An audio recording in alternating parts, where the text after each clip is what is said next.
औज़ुबिल्लाहिमिनश्शैतानिर्रजीम बिस्मिल्लाहिर्रहमानिर्रहीम अस्सलामु अलैकुम welcome back to my new tutorial. जैसे कि पिछली वीडियो में आपने देखा था कि हमने ऑपरेटर्स पढ़े थे जावास्क्रिप्ट के, और उसमें हमने अर्थमेटिक ऑपरेटर, असाइनमेंट ऑपरेटर और कंपैरिजन ऑपरेटर्स को देखा था। आज हम लॉजिकल ऑपरेटर के बारे में पढ़ेंगे और लॉजिकल ऑपरेटर में जानेंगे कि लॉजिकल ऑपरेटर होते क्या हैं जावास्क्रिप्ट में। ठीक है, पहले हम थोड़ा सा रीड कर लेते हैं।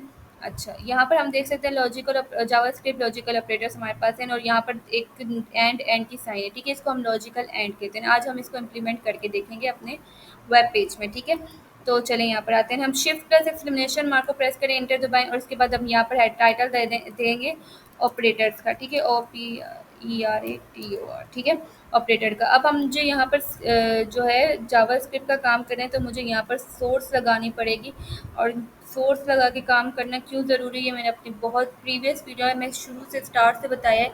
अगर आपने प्रीवियस वीडियो को नहीं देखा तो सबसे पहले जाएं प्रीवियस वीडियो को देखें, ताकि आपको आने वाली न्यू वीडियो अच्छे से समझ आ सके। अच्छा, डॉक टाइप HTML5 को रिप्रेजेंट करता है। HTML जो होता है वो पैरेंट होता है हेड और बॉडी का, और हेड और बॉडी इसके चाइल्ड होते हैं। यहाँ पर हमारे पास जो जितना भी कंटेंट होता है वो HTML का आता है। ठीक है, और अलहदा से फाइल बनाना इससे ज़रूरी है कि जो है काम आपका एक साथ जो है नहीं रहता। मतलब HTML का अलग रहता है, जावास्क्रिप्ट का अलग हो रहता है, और CSS का अलग रहता है, इसीलिए अलहदा से फाइल बनाना ज़रूर है। अगर चाहें आप बनाएं या ना बनाएं, ये आपकी मर्ज़ी है, लेकिन मेरे लिए ज़रूरी है कि अलग अलग काम हुआ वो अच्छा लगता है। क्योंकि अगर हम यहाँ पर ही सारा HTML का कोड मिक्सअप कर दें, जावास्क्रिप्ट का कोर्स मिक्सअप कर दें, तो ये थोड़ा लुक में भी अच्छा नहीं लगेगा, और आपको भी अंडरस्टैंड नहीं होगा कि आपने हर लाइन के टैग के बाद जो काम किया है, तो जो भी काम किया है तो उसमें आपको समझना थोड़ा मतलब ढूंढना मुश्किल हो जाएगा। तो इसलिए अलहदा से फाइल बना के अगर काम करेंगे तो ज़्यादा बेहतर रहेगा। अच्छा, इसको कंट्रोल और क्लिक करेंगे तो हमारे पास ये फाइल जो है वो क्रिएट हो जाएगी। इसके बाद हम यहाँ पर जो है लॉजिकल ऑपरेटर की हेडिंग डालेंगे, और अपने एंड ऑपरेटर को यहाँ पर लॉजिकल ऑपरेटर की हेडिंग डालने के बाद हम यहाँ पर एंड ऑपरेटर को इम्प्लीमेंट करेंगे। यहाँ पर हमने कमेंट किया और यहाँ पर लिखा एंड ऑपरेटर। ठीक है, ऑपरेटर को यहाँ पर देखेंगे किस तरीके से वर्क करता है। अच्छा, यहाँ पर हम जावास्क्रिप्ट का जो कीवर्ड है लेट, वार, लेट, कॉन्स्ट, ये तीनों कीवर्ड है। इसमें हम कोई भी जो है कीवर्ड का यूज़ कर सकते हैं। ठीक है, लेट का यूज़ करते हैं। लेट को हम एक नेम दे देंगे जो इसका निक नेम होगा, इज इक्वल टू, फिर इसके बाद हम यहाँ पर 5 लिख लेते हैं। 5 के बाद सेमी कॉलन, और यहाँ पर नीचे आ जाएंगे। ठीक है, तो let B is equal to, मैंने लिखा 10। ठीक है, अब इधर आ गए। ठीक है, अब मैंने यहाँ पर इफ एल्स की कंडीशन के थ्रू आपको एंड ऑपरेटर समझाना है। ठीक है, इससे आप बेटर अंडरस्टैंड कर सकेंगे कि एंड ऑपरेटर होता क्या है। अच्छा, इस एंड ऑपरेटर में हमें दोनों वैल्यू का ट्रू होना लाजमी है। कैसे, तो पहले मैं लिखती हूँ, फिर आपको साथ साथ एक्सप्लेन भी करूँगी। इफ़, ठीक है, इफ़ का मतलब अगर, और यहाँ पर ब्रैकेट आ गई। अगर ए ग्रेटर देन होगा 0 के, मतलब ए जो है बड़ा होगा 0 के। ठीक है, तो एंड ऑपरेटर जो है, एंड ऑपरेटर क्या करेगा, अब फिर उसके बाद एक और लॉजिक लगाऊंगी मैं, बी ग्रेटर देन होगा 0 के। मतलब मैंने कहा कि अगर 5 है ना, ठीक है, और इधर यहाँ मैंने कहा 0 से जो अगर वैल्यू बड़ी होगी तो जाहिर सी बात है 0 जो है वो बड़ा है 5 से। ठीक है, फिर मैंने कहा, फिर मैंने एंड ऑपरेटर का यूज़ किया, फिर मैंने कहा बी, और बी अगर ग्रेटर देन होगा 0 के, तो 10 भी जो है वो मतलब थोड़ी बड़ा नहीं, मतलब 0 से अगर बड़ी वैल्यूज़ होंगी, जैसे 0 से बड़ी वैल्यूज़ है ना 10, तो यहाँ पर 0 से बड़ी वैल्यू 5 भी, 0 1 2 3 4 5, और ये जैसे 0 1 2 3 5 5 6 7 8 9 10, तो ये 10 भी बड़ी वैल्यू है। तो एंड ऑपरेटर का मैंने यूज़ कर दिया। इस सूरत हाल में मेरी ये वाली वैल्यू भी ट्रू है, और मेरी मेरी ये वाली वैल्यू भी ट्रू है। तो इससे क्या हुआ, इससे ये हुआ अगर मेरी ये दोनों वैल्यू ट्रू हैं, ठीक है, तो ही ये लॉजिकल ऑपरेटर में जो एंड ऑपरेटर है वो मुझे मेरी वैल्यू को ट्रू ला के दे रहा होगा। मतलब वो इफ़ को प्रिंट कर देगा। क्या प्रिंट कर देगा, इफ़ को प्रिंट कर देगा। किस तरीके से, यहाँ कर्ली ब्रैकेट्स ओपन और क्लोज करेंगे।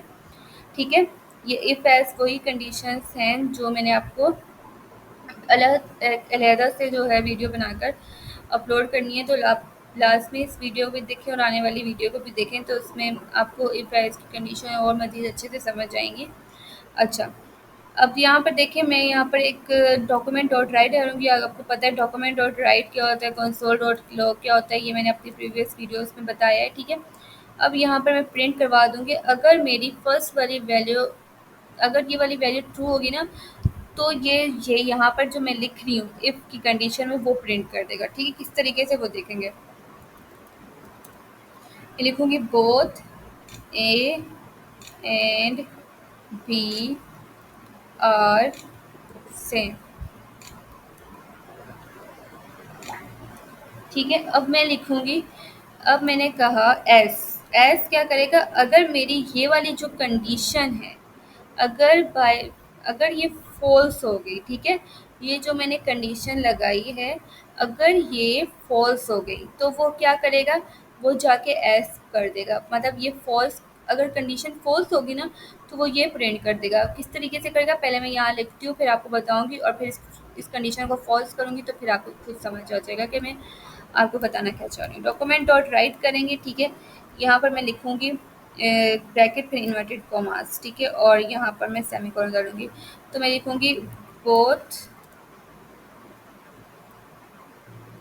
ए and B are not same, ठीक है। अच्छा, मैंने यहाँ पर क्या किया, लेट का एक कीवर्ड लिया, लेट को मैंने एक नाम दे दिया ए का, ठीक है। यहाँ पर मैंने क्या किया, लेट एक कीवर्ड है किसका, जावास्क्रिप्ट का, उसको मैंने एक नाम दे दिया ए का, ठीक है। ए का मैंने नाम दिया और ए को इक्वल कर दिया 5 के, और मैंने कहा कि ए जो है वो बराबर है 5 के, ठीक है। फिर मैंने लेट का कीवर्ड एक और लिया, और फिर मैंने कहा बी जो है वो बराबर है 10 के, ठीक है। फिर मैंने इफ़ की कंडीशन लगाई, इफ़ की कंडीशन ये कर दी है, अगर हमारी वैल्यू को अगर हमारी वैल्यू ट्रू होगी तो हमें फर्स्ट वाला प्रिंट कर देगा, अगर हमारी वैल्यू फॉल्स होगी तो हमें सेकंड वाला प्रिंट करके देगा, ठीक है। यहाँ पर मैंने ऐसी लॉजिक लगाई, मैंने कहा ए जो है वो ग्रेटर देन है ज़ीरो के, मतलब ए में जो वैल्यू आ रही है वो बड़ी है ज़ीरो से, तो ये ट्रू है, तो इसलिए मैं यहाँ पर जो है वैल्यू ट्रू आएगी। और फिर मैंने एंड का ऑपरेटर यूज़ किया। अच्छा, एंड का ऑपरेटर क्या करता है, एंड का ऑपरेटर करता है ये कि इस वाली वैल्यू का भी ट्रू होना लाजमी है, और जो हमारे पास इस साइड वैल्यू आ रही है बी, इसका भी ट्रू होना लाजमी है। जैसे मैंने यहाँ पर लिखा 10, ठीक है, यहाँ पर लॉजिक लगाई, ठीक है। आप बोलोगे मैंने यहाँ पर 5 लिख दिया और यहाँ 10 लिख दिया, और लेकिन बात तो यहाँ पर एक ही हो रही ना, बी जो है अगर बड़ा होगा ज़ीरो से, जैसे 10 भी बड़ा है ज़ीरो से और 5 भी बड़ा है ज़ीरो से, तो लॉजिक लगाई मैंने सोच के कि अगर ए बड़ा होगा ज़ीरो से तो हमारे पास जो फर्स्ट वाली वैल्यू है वो प्रिंट हो जाए, ठीक है। तो चेक करते हैं कि हमारे पास ये क्या आंसर आ रहा होगा। ओपन करते हैं इसको लाइव सर्वर में। तो both A and B are same, किस तरीके से सेम वैल्यू है, क्योंकि हमने यहाँ पर ये लॉजिक लगाई कि ए जो है वो बड़ा है ज़ीरो के, और एंड ऑपरेटर यूज़ किया, और फिर उसके बाद देखा बी जो है बड़ा है वो ज़ीरो के, ठीक है। फिर हमारे पास ये वाली वैल्यू आ गई। अगर मैं इसको यहाँ पर मैं कर लेती लेस देन, तो यहाँ पर देखें, यहाँ पर हमारे पास फॉल कर देता, ठीक है। तो एंड ऑपरेटर में दोनों वैल्यू का ट्रू होना लाजमी है। उम्मीद है आपको हमारी आज की वीडियो पसंद आई होगी। अगर आपको हमारी आज की वीडियो पसंद आई है तो वीडियो को लाइक करें, सब्सक्राइब करें और बेल आइकन